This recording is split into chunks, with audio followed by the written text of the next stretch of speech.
The time. Welcome in, everyone. It's the last week before the holidays, and there's a definite sense of, at least for me, a buzz of anticipation, not only for all the activity that's before us, but just for the possibility of a new year that's about to start. Invite us to say our bracha to. So I'm just waiting for the airplane to pass. Which is like that antenna which guides our energy in this direction, helps us to focus our thoughts for this next bit of time on Torah and on each other. Baruch atah Adonai Eloheinu melech haolam asher kidshanu b'mitzvotav v'tzivanu la'asok b'divrei Torah.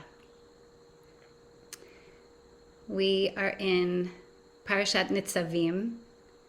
We're almost coming to the end of Devarim, and as many have said before me, Parashat Nitzavim is perfect. The way they lined it up for us, it's just right. We're reading verses that are meant to help warm us up also for the new year and in our community, especially for Yom Kippur, when we'll hear some of these words read on the holiday as well as on this coming Shabbat.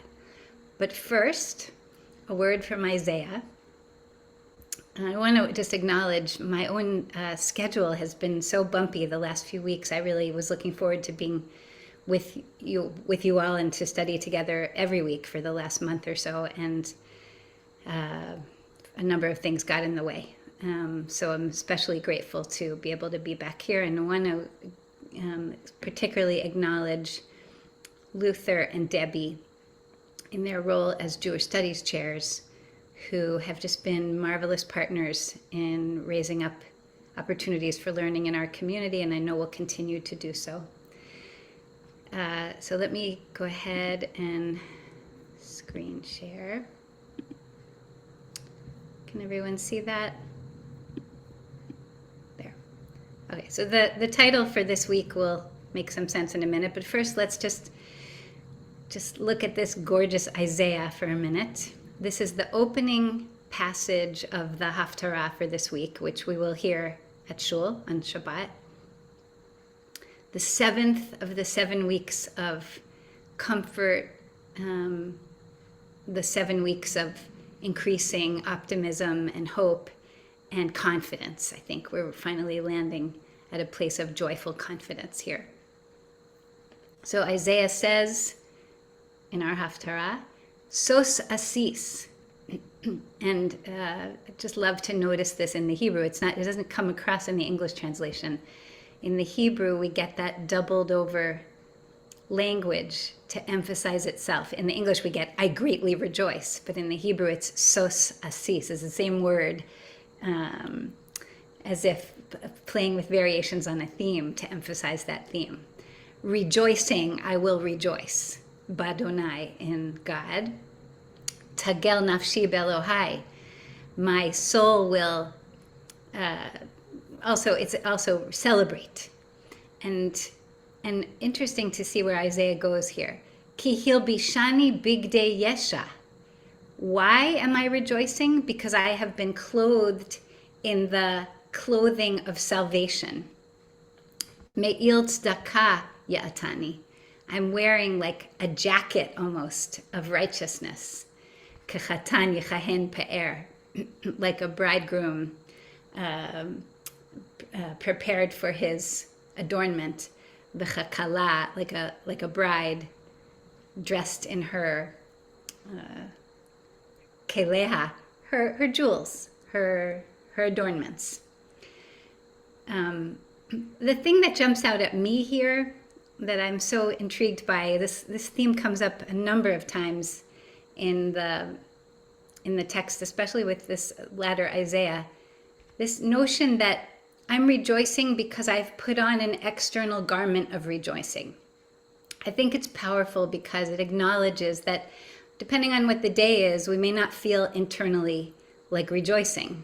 We may, in fact, given the news nowadays, may feel many days like it's hard to be in that place of primal joy.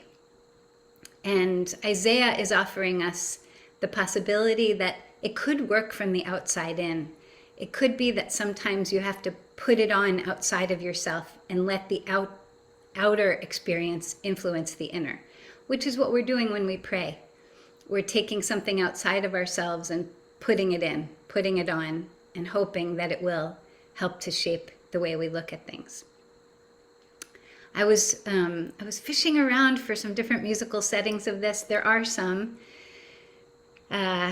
This is my favorite so far. This is by a composer named Sharona. She just goes by that name, Sharona. Her setting of this verse sounds like this. So sasis b'Adonai tagel nafshi be'Elohai. So sasis b'Adonai tagel nafshi be'Elohai. So sasis b'Adonai tagel nafshi be'Elohai. So sasis b'Adonai tagel nafshi be'Elohai. So I look forward to a time when we could sing that together. For now, I'll just leave that with us and look forward to hearing the fuller text. I believe Ken Abner is going to be chanting it on Shabbat morning in the synagogue. And what a good way for us to come into Rosh Hashanah. Okay, so now on to Nitzavim, Parashat Nitzavim, and I've subtitled this Future Search. And I just want to try to explain where I'm going. Excuse me. We're in this part of the Torah that is offering us so many rich and wonderful abstract statements about what it is to be a people, and I think on a greater level what it is to be a human race. It's much different than the earlier parts of the Torah, which are much more specific, have a narrative, have characters. In this part of the Torah, we're dealing more with ideas and with theology. And one of the famous passages that will come up in this week's parasha points us to the question of the future. How do we relate to the future? Even before how do we relate to it, we must relate to it. Not just how, but it has to be part of our worldview. It's not just about us today. It's about how we build something that is lasting, that is transmissible, that is nourishing for the generations that haven't yet arrived. And I would just acknowledge this is such a central, important part of Jewish life. Whether we are personally parents ourselves or not doesn't matter. It's for all of us who are part of the Jewish community to have a stake in what's coming next. For our own people, and I think we have to say in our generation, for all people, for us as a species. So I want to, let me go back to my source sheet here. Okay.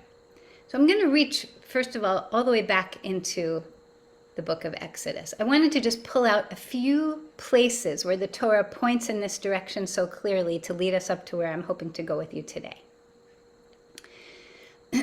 This first passage is from, as you can see, Exodus 13. It's right after the instruction in Exodus 12 that we begin counting time based on the Exodus from Egypt. Exodus 12 says, HaChodesh hazeh yeh lachem Rosh Chodashim, this month, which we later come to call Nisan, this first month of freedom will now be the beginning of time. And very quickly, after some ritual instructions about sacrifice and about preparation and so on, here's what the Torah has to say. V'higadata levincha. You need to make sure to teach this to your child. And what is it that you're supposed to teach in Exodus? About the redemption from slavery, about coming forth from Egypt. But the presence of the language about children, about speaking it to your children, it does not end with you.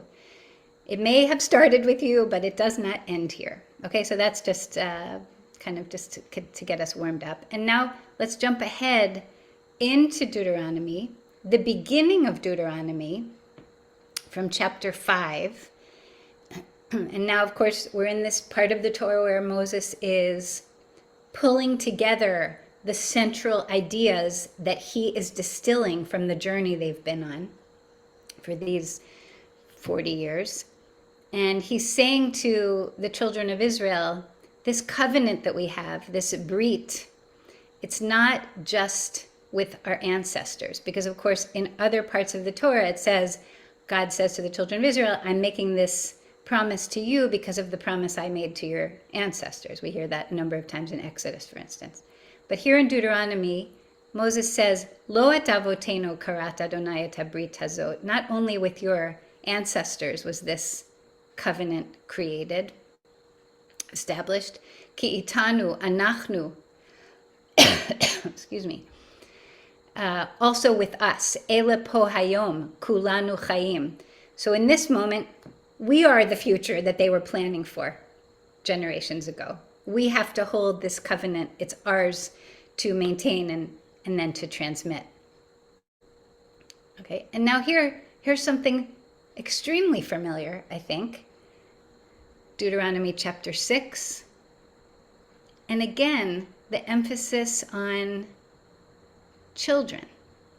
So you don't need me to read this to you, but just to go right to verse 7. After we've said, we acknowledge this commandment to love God with all our heart, all our soul, everything we have, and to hold that teaching close to ourselves. The very next thing is Vishinantam livanecha. You have to teach this to your children. And not only teach it to them, but as I think I said this recently in another class, maybe in the Shema class, Vishinantam, to teach them, to teach those teachings, livanecha, to your children, is a special kind of teaching. It's not lilamed, to teach them like we would teach, I don't know, Aleph Bet or I don't know, anything in a classroom. It's to teach it to them so it becomes part of them. They take it into their own consciousness. They memorize it. They know it as part of themselves. That's how we're supposed to teach the future. Okay, now finally here we are in Parashat Nitzavim. And I have two passages from Parashat Nitzavim that I'd like to look at with you. The first is chapter 29, verses 13 and 14. As I'm looking at this, I guess I want to remind us of how the parasha begins. I didn't put it here in the source sheet, so I'll just put that away for a second. The parasha begins, Atem nitzavim kulchem hayom. You are all here together, all of you.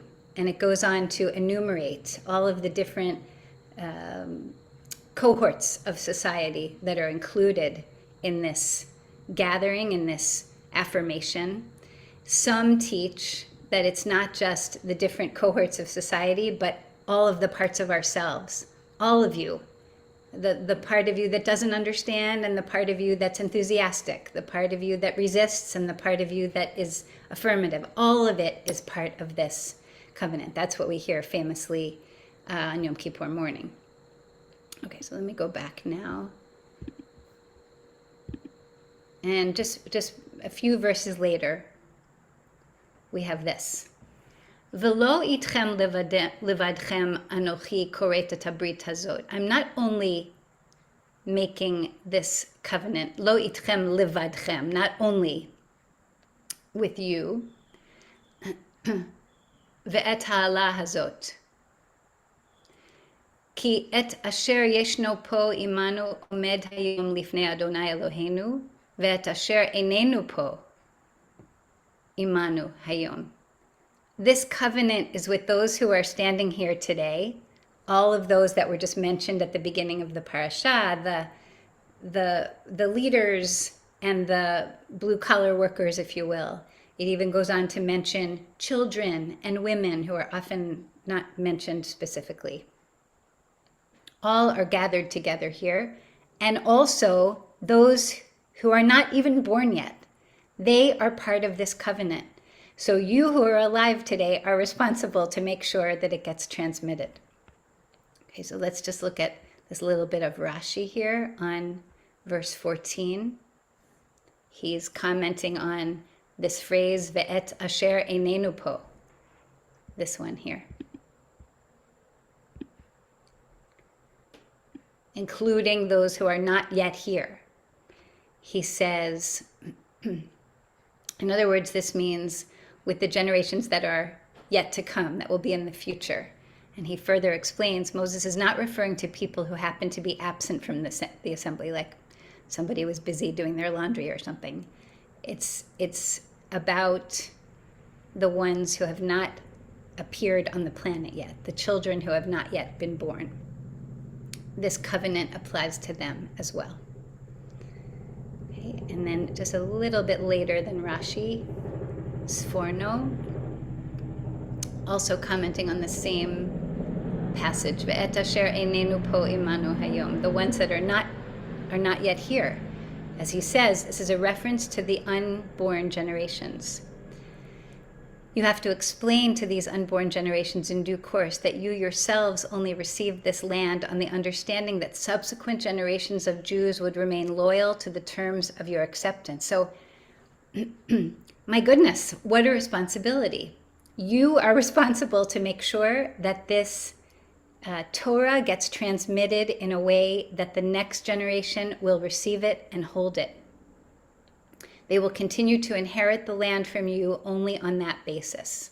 They will only merit to be in the land if you pass this on effectively, correctly, etc. Okay, I'm going to pause here and just see if there are any questions or thoughts coming up around this so far. Anything at all? Go ahead, Shlomo. Yeah, I'm not sure that the Hebrew actually says not yet. I think the Hebrew says the ones that are not here. Mm-hmm. And when you add yet, you exclude those who have come before. So you are excluding Abraham, Isaac, and Jacob. And I think that the Hebrew is saying for those that are not here, which includes those yet to come, but also ties into what has come in the past. So I myself would not use the word yet there. Yet. I don't think it's in the Hebrew. Yeah, okay. Okay. I guess I would, I think you can read it that way, certainly. But the fact that the ancestors are invoked over and over again throughout the Torah, whenever this Brit is mentioned, I think already makes it clear that the future generations are given this covenant by way of the ancestors' merit. Does that make sense what I just said? But anyway. Okay, great. Thank you. Audrey, go ahead. Just kind of following up with what Shlomo said, the opening line says that everyone should come together, even the stranger within your camp. So expanding it to include a more universalistic appeal, that this is like a second chance for anyone to join in this effort. Beyond what happened at Sinai, which was also an appeal to have a wider community of people, this again allows for, allow for an even wider appeal, because it sounds like it is really expanding it to be as universalistic as possible. Yeah, it's an interesting point given how often the Torah is explicit about fending off enemies and, not including the various neighboring tribes that the children of Israel encountered. But it's like, if you agreed to get rid of your idols, if you agreed to follow this, we're once again inviting, it says, even the stranger within your camp, to do that. And, like as you said, from the wood chopper to the water drawer, everybody, and those here and those that are not here in the future. So it really is spreading a wide opportunity for people to buy into this particular way of thinking with all its blessings and its curses. Great. Thank you. Anybody else?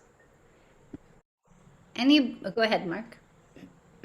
I'm always intrigued by the notion that the good you will do will last for the 1,000 generations. A quick bit of arithmetic says that we're still benefiting from what happened, the good that was done in biblical times and even before. Mhm. 20,000, if a generation is 20 years, it's lasting for quite a while, and it's certainly future looking. There's no doubt about that. So. Okay, thank you. Okay, let's go on then. Here.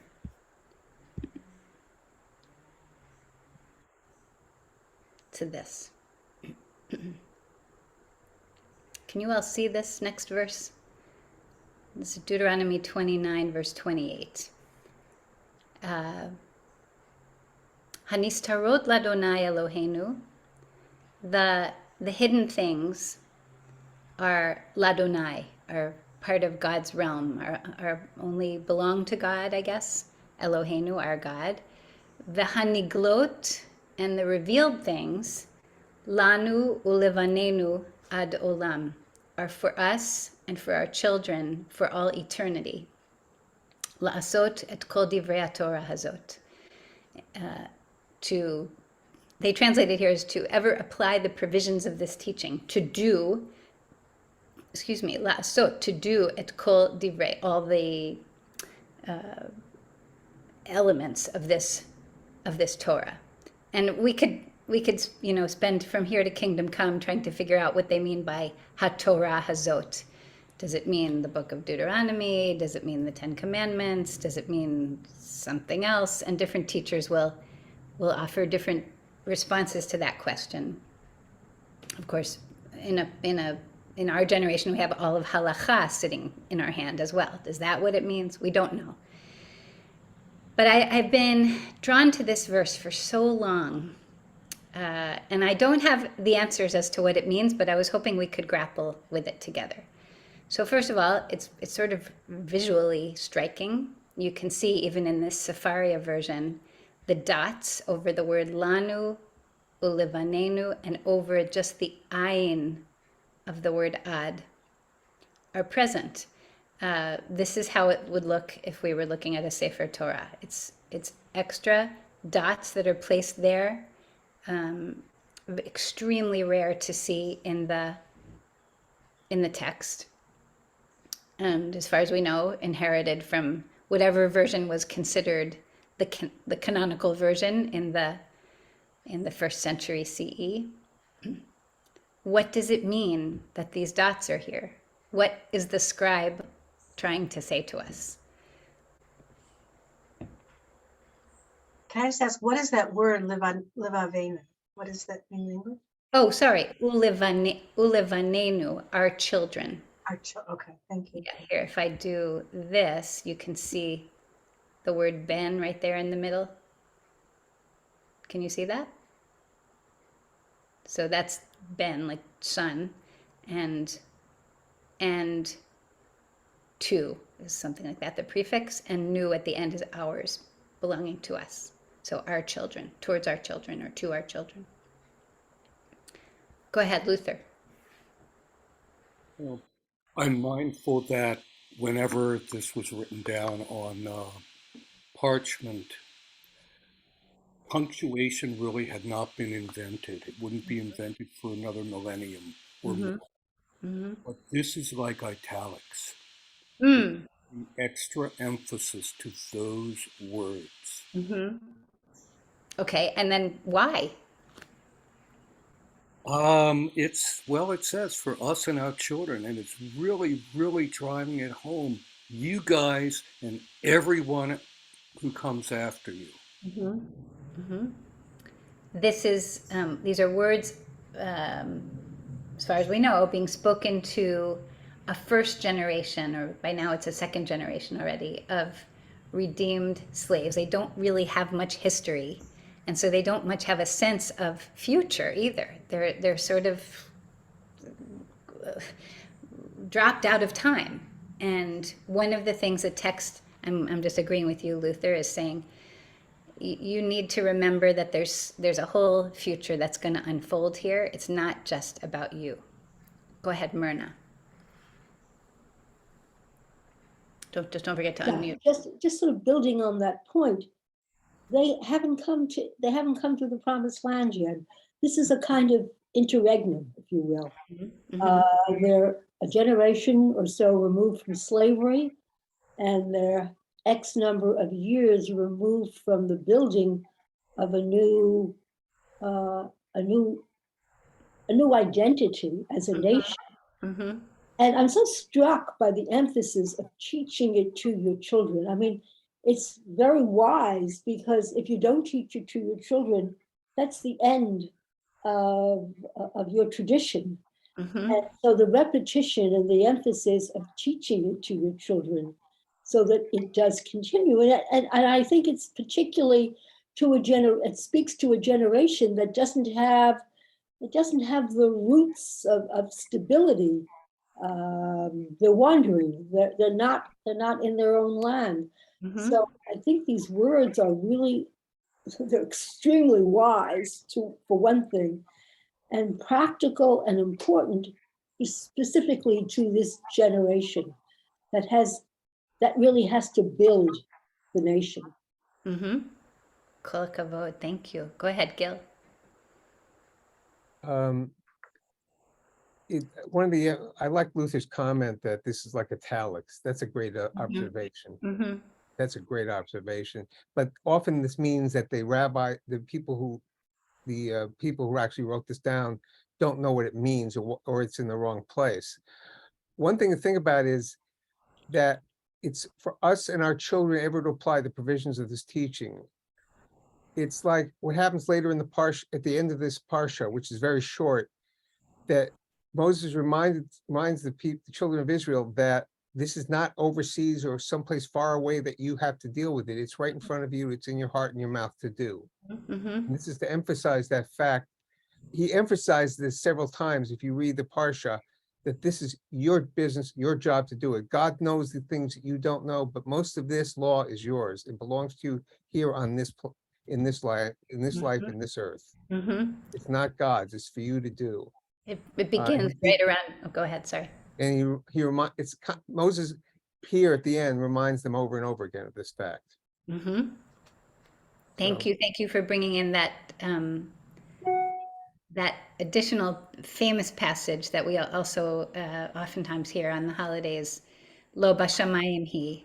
This teaching is not far away. Lo rechoka here. It's not some abstract thing across the river. It's right in front of you. It's your children. Okay, great. Nancy and then Shlomo. So I just wanted to add a thought. In addition to the fact that it's italicized, like a concept italicized, the fact that these dots are above, to me, has this feeling of, like, in a way, a burden. Like we and our children are carrying something that's hovering over us. And it is kind of a burden. I mean, it's kind of a big task to lay on people. Like, you have to follow all these things. And so I don't know, I just feel like sort of the heaviness of that weight of something on top of those words that struck me. I thought I heard somebody for a second. So hang on, I see Amy and Shlomo. I'm not forgetting you. I just wanted to say one thing in response to Nancy, and now I've lost what I was going to say. Okay, I'll come back to it.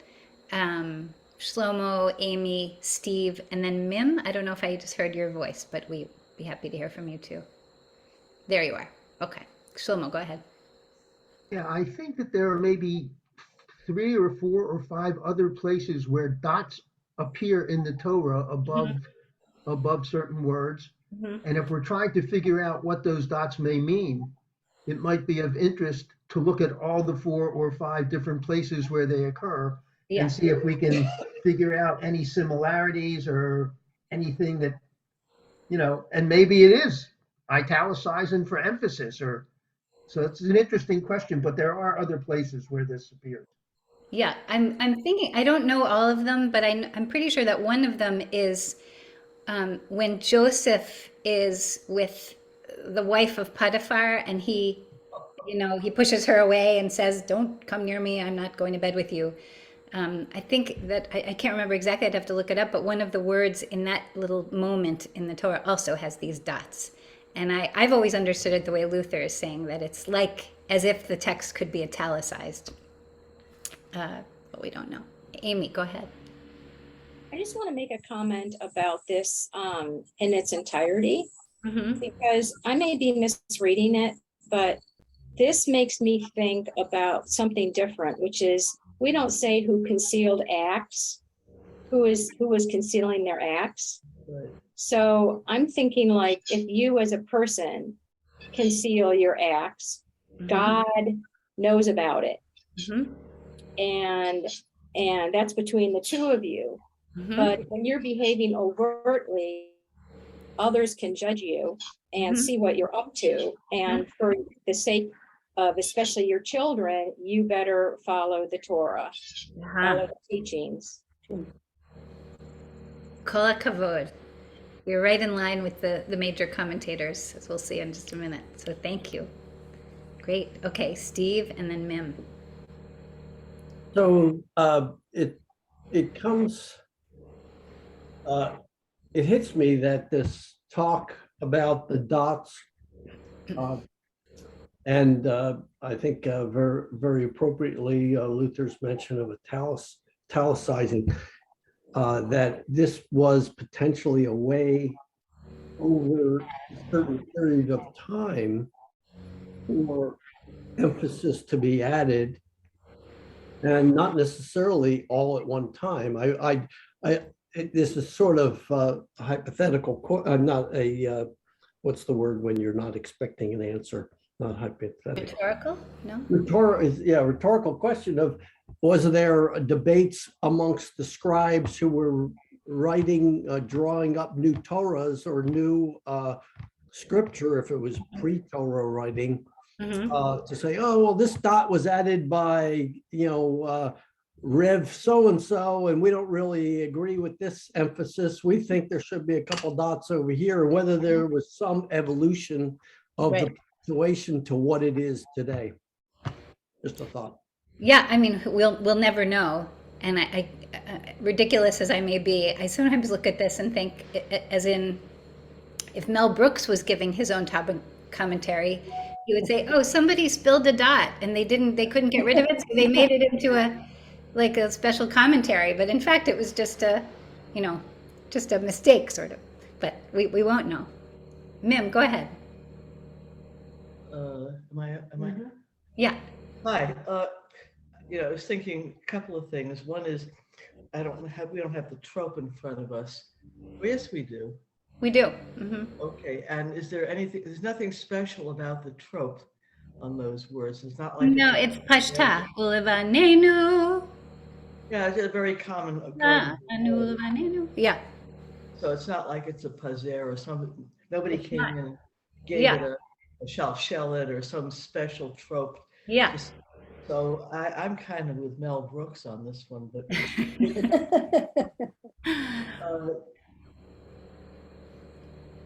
and I always thought that the concealed acts meant, what you're thinking is your own business, but your overt acts affect everybody. But more than that, I wanted to point out that although this is placed in the immediate post-slavery period, we know pretty much that this was written much later. It was discovered in the time of King Josiah. Right. And that it represented a revival. It was openly calling for a recommitment. And that's what this is about. It's like, you guys, the time has come to recommit to this covenant. And reminding them that they are required to, because it was given at Sinai to everybody. And they are the inheritors of it and responsible for continuing it, if they expect to continue to inhabit the land, which they didn't. But They didn't it was inhabit the land. Yeah. That's it's That a makes it warning. even more poignant, I think. Yeah, it's a very big warning. You know, Yeah. you're straying from what you are committed to doing, and you may not last if you do that. So I like to see it that way because we are also in a similar period. You know, maybe on earth as well as in Eretz Yisrael. Yeah. You know, if we don't I thought you were going to say stick, in our democracy here. Yeah. wherever we are, if we don't stick to what we're supposed to be committed to, we may not last long. Or may not last long. So that's kind of how I read this. Thank you. Were you going to say anything else? No. Yeah, it's really helpful. Thank you, Mim, for reminding us about the historical frame. And until you said it just now, I hadn't really thought of it that way, like to picture Josiah and Jeremiah somehow working with these questions when, in fact, as we know in hindsight now, the kingdom was destroyed. The kingdom that they lived in was destroyed.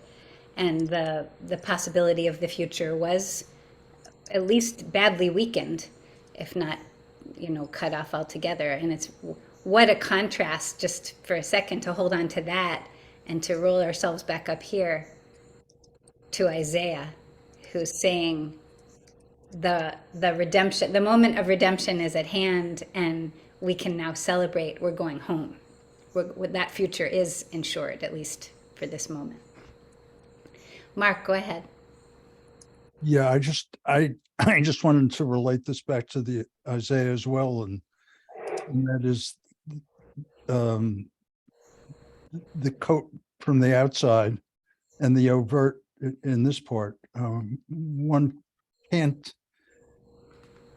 teach a child's heart. One can teach the child and hope that the lessons one teaches them eventually reach their heart and that they make those decisions. But one can only teach from the outside in. Hear, hear. Okay, thank you all. Let me just look with you now at some of the couple of commentaries. I have to say I was so surprised. I think I've tried to look about this before. There just isn't that much written about this passage when you would think there would be tomes about it, just because it's poetic, it's interesting, it's enigmatic, it's got the dots which make us wonder about things. So I was frankly just surprised at the dearth of commentary on it. But there is some, and here's some of what we can read from what our great commentators have to say. Rashi. He's commenting on this phrase, Hanistarot ladonai Eloheinu, the hidden things, nistar, seter, things that are kind of sheltered away, are only part of God's realm. V'im tomru ma biyadenu la'asot, what can we do about this?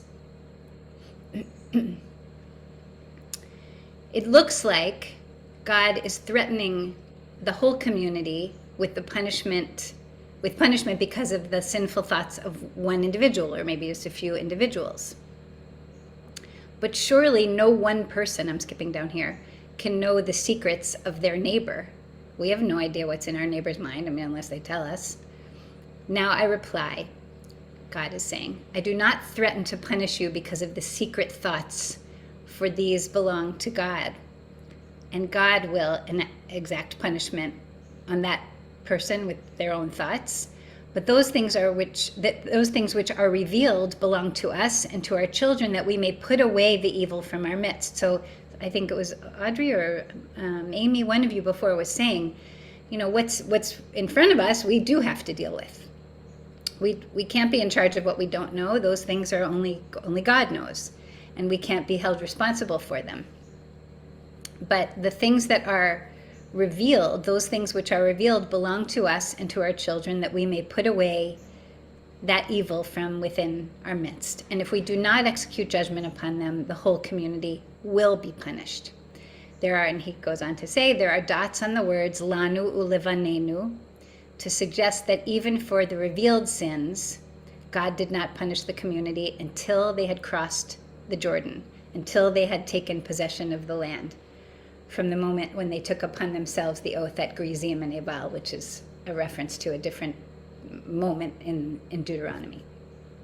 Okay, so sort of trying to unpack a little bit here, what is our responsibility for things that are revealed and for things that are hidden away? And one way of reading this, Rashi's way of reading this, is to say, for the things that are unknown to us, we can't be responsible for, and only God knows, and God will decide how to respond to those hidden things. It's notable that Rashi and others read this as Nis Tarot has to necessarily be bad things. So I'm going to get rid of this. The hidden things are necessarily sins or transgressions or evil thoughts, etc. I guess I wonder, what about the good things? What if people have internal thoughts or private thoughts that are actually, for good in the world? How do we respond to those? How does God respond to those? The text doesn't seem to acknowledge that. It's really focused on Nis Tarot, hidden things as transgressions. Okay, a little bit more here. Now a passage from the Talmud, which is going to re-emphasize, it's really Rashi who's emphasizing what the Talmud says. So, Ketan A, Hanis Tarot Ladonai Eloheinu, he's just focusing on this line again that we've been reading. V'haniglot lanu ulevanenu adolam, lama nakod al lanu ulevanenu. Why are those dots there on the words lanu ulevanenu v'al ayin sheba'ad milamed shelo anash al hanistarot ad she'avru Yisrael et hayarden.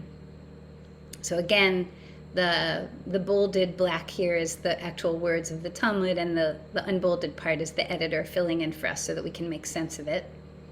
Why in a Torah scroll are there dots over each of the letters to us, lanu, ulevanenu, and to our children, and over the letter ayin in the word forever, ad? The dots, he says, the Talmud says, which function like erasures, excuse me, that weaken the force of the words, teach that God did not punish the nation for the hidden things, the hidden sins, until the Jewish people crossed the Jordan. In other words, here, at this place that they're in now, which is, they haven't yet entered the land, they're not responsible for those transgressions. But once the community makes its entry into the land, then the equation changes. Shlomo, you're shaking your head. Go ahead. Well, it only raises the question. I mean, God has punished the children of Israel plenty in the desert. Plague, swallowing. And, I mean, why all of a sudden does he have to hold back his punishment until they get into Canaan? So just raises an issue. Yep, it's a good question. I don't really have a good answer. I don't have any kind of answer. Except, I guess I believe the way the tradition reads Nis Tarot are personal transgressions, individual transgressions, hidden. They're hidden because they're personal and we keep them to ourselves, as opposed to the punishments that God metes out on the children of Israel in, let's say, mostly Numbers, in the book of Numbers, are from communal transgressions, times when the community doubted God's protective capacity, or lost their faith in God. That's a clear, explicit, and revealed communal transgression, not a private. That's the only answer I can come up with. Okay, Mark, did you want to say something else?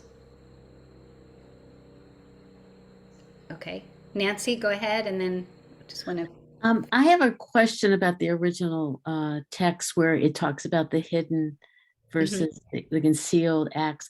When I first read it just real quickly, I had like a different take to it. And I wonder if there's any way that the Hebrew could be ambiguous, because when I read it, I kind of thought of almost like the serenity prayer, that like that there's certain things we can't understand, and so we can't, and only God can understand it, so we really have to let those go and accept them.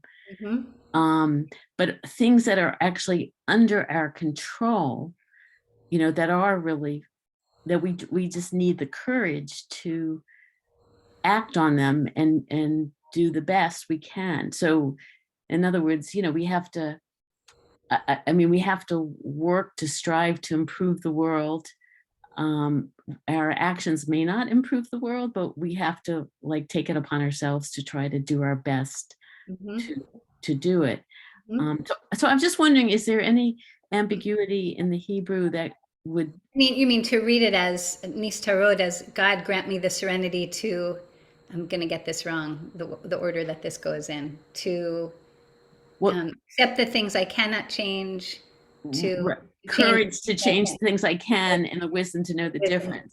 And is the concealed acts really, are the concealed acts in this case really human concealed acts that are in people's minds, or could they be concealed acts as in acts of God, that are much more complicated than we can ever understand? Yeah, I think you could read it that way if you take it out of context. I think in context, and at least the way the tradition reads this over the years of commentators and so on, they're talking about people's evil thoughts, individual evil thoughts that are hidden away. But I think you could, if you take it out of context, the straight up Hebrew, hanistarot ladonai, the hidden things are for God. God knows, and they're beyond our control, and beyond our capacity to interfere with.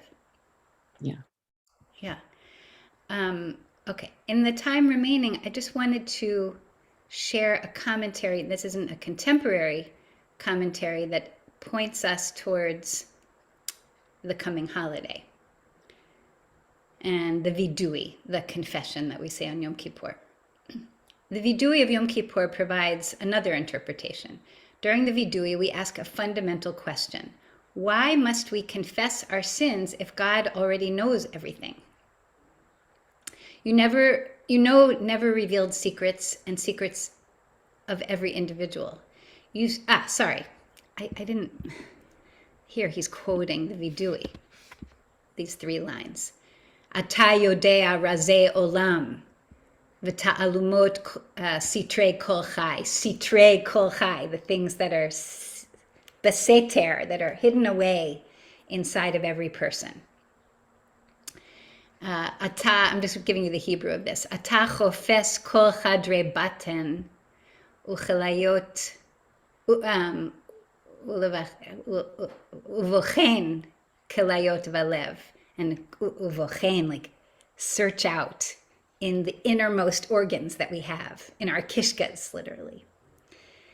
Ein nistar, the Machzor says, Ein nistar mineged einecha. Ein nistar mimecha ve'ein nistar mineged einecha. There's nothing that can be hidden from you, God. So this is just, the commentator is just giving us these verses from the vidui, and then the commentator, this Rabbi Slotnick, goes on to say, the vidui continues to use our pasuk to state that God will take upon God's self to forgive all sins that we were not aware of, as the pasuk says, hanistarot ladonai Eloheinu. The revealed sins, those that we are aware of, lanu ulevanenu, are for us and our children. We must acknowledge and confess them in order to be forgiven, because it is important for us to recognize our misdeeds and strive to do better in the future. Unlike all the previous interpretations that viewed the pasuk in terms of punishment, the vidui reinterprets the pasuk to be focused on forgiveness. So let me read that again, just because I think he's doing a very nice move here. unlike all the previous interpretations, like some of the ones we just read in our time together here today, that viewed the pasuk in terms of punishment, like God will only punish you for the things that were known, and the things that are unknown, God will take care of on God's own terms. You don't have to get involved if you didn't know about it. This Rabbi Slotnick is saying the vidui, when you put this idea into the liturgy, it gets turned around from punishment to forgiveness. The vidui reinterprets the pasuk to be focused on forgiveness. God will forgive the hidden ones. It is up to us to cleanse ourselves from the revealed ones. So hanistarot ladonai means the things that are hidden, God will know, because it says right here in the liturgy, Ata yodea razei olam v'ta'alumot sitrei kol chai. God knows the things that are inside of us. We might feel like we can hide from our spouse or our neighbor or our kids or whoever else, but when it's between us and God, it's not hidden anymore, and God will take care of that. Or you can modernize that theology as fits. The things that are revealed, we have to be responsible for cleansing, for repenting of, and being forgiven of, and being able to forgive others of. Which puts us right back to some of the theology of Yom Kippur in particular, where we say that transgressions between us and God are forgiven by Yom Kippur. They're forgiven through our prayers, they're forgiven through our contemplations, but transgressions between us and our fellow human being, we have to take care of it. God will not take care of it for us. Those are for us and for our children, ad olam. That's it for today. Thank you all for tuning in. I really, really appreciate the chance to look at this text with you. I wanted to say a word of closing gratitude, as today will be my last day teaching this Wednesday Torah study, at least in this particular incarnation. And what a joy it has been, and a real growth curve for me to get to know these texts and try to figure out how we can read the ancient commentaries for ourselves. And you can't do that alone. You have to have chaverim to do it with. So what a gift. I wish you all Shana Tova, and to be inscribed for good health and good things. Thank you, Rachel. Thank you. Thank you so much. Thank you. Thank We will you, miss your Rachel. teaching, Rachel. Thank you so much. Yeah, we'll miss this. Yeah. It's been a wonderful experience, and I think I can speak for myself. I've learned so much, and I'm sure the rest of us feel Amen. that way. Mhm. Mhm. I Amen. Thank feel you it. so much. Thank you so much for these Thank you. Wednesdays at noon. Thank you all. Everybody keep well.